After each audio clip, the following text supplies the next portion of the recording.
Guys, welcome to castroller movie media. ഇന്നിവിടെ review ചെയ്യാൻ വന്ന പടത്തിൻ്റെ പേര് മെസ്സിയോ. പടത്തിൽ അഭിനയിച്ചിരിക്കുന്ന സിദ്ധാർത്ഥ്, അഷിക രംഗനാഥ്. ഷീസ് കന്നഡ ആക്ട്രസ്, പക്ഷേ തമിഴിനകത്ത് അഭിനയിച്ചിട്ടുണ്ട്. പത്താത്തതിൻ്റെ അതൊരു ഉളപ്പടമാണ്. അതിനെക്കുറിച്ച് പറയാനുണ്ടാവും. എന്താ ഇനിയിപ്പോൾ പിന്നെ ബാലസരവണനുണ്ട്, പിന്നെ തമിഴ് കോമഡിയനായിട്ടുള്ള കരുണാകരനുണ്ട്, പിന്നെ ശരത്ത് ലോഹിത്സ്വയുണ്ട്, പിന്നെ നമ്മുടെ ഉഴത്തിലെ വില്ലനുണ്ട് വന്ന ജയപ്രകാശ് ഏട്ടനുണ്ട്, പിന്നെ അടുക്കളം നരനുണ്ട്, പിന്നെ പൊൻവനൻ ഉണ്ട്. ഇവരൊക്കെയാണ് സിനിമയിൽ അഭിനയിച്ചിരിക്കുന്നത്.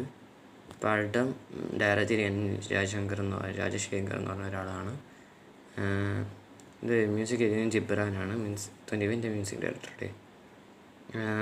വേറെ എനിക്കറിയാൻ തോന്നുന്നു, ഇയാൾ അറിയണത് ഇങ്ങനൊരു ഇതുണ്ടെന്ന് അറിയണത്, മ്യൂസിക് ഡയറക്ടർ ഉണ്ടെന്ന് അറിയണത് തുനിവ് കണ്ടപ്പോഴാണ്. പക്ഷേ തുനിവിൽ എനിക്ക് ഒരു പാട്ടൊഴികെ ബാക്കിയെല്ലാം ഉളത്തോട്ടാണ് ഫീൽ ചെയ്തത്.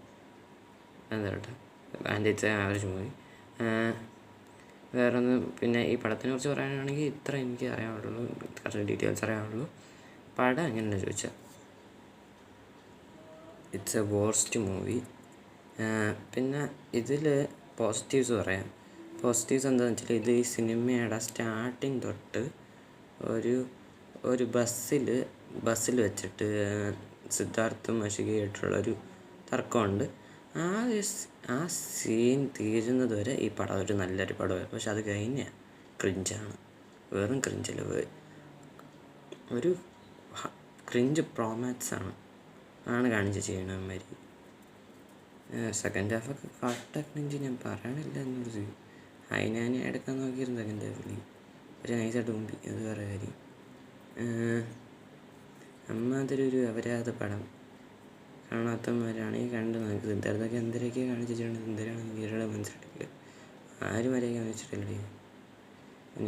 ആ ബസ്സിലെ സീൻ കഴിയുന്നത് വരെ നല്ലൊരു പടമായിരുന്നു. അത് കഴിഞ്ഞിട്ട് എന്തൊക്കെയോ കാണിച്ചിട്ടുണ്ട് അമ്മമാർ, ഒന്നും മനസ്സിലാവില്ല.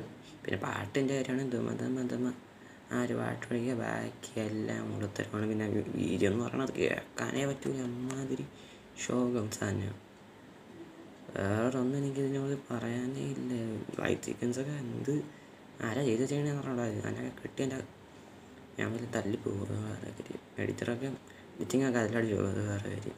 വേറൊന്നും എനിക്ക് പറയാനില്ല. കട്ട ശോകമുണ്ട്. വേണമെങ്കിൽ കണ്ടത് നിങ്ങൾക്ക് നെറ്റ്ഫ്ലിക്സ് കിടപ്പുണ്ട്. അപ്പോൾ എനിക്ക് പറയാനുള്ളൂ. ഈ വീഡിയോ ഇഷ്ടപ്പെട്ടെങ്കിൽ ലൈക്ക് ചെയ്യുക, ഷെയർ ചെയ്യുക, സബ്സ്ക്രൈബ് ചെയ്യുക. ബെല്ലൈക്കണിൽ ഓൾ എന്ന് പറയുന്നത് പക്ഷേ അതൊന്നും നമ്മൾ തയ്ക്കുക. ബൈ ഡെൽറ്റ ബസ്കസ്.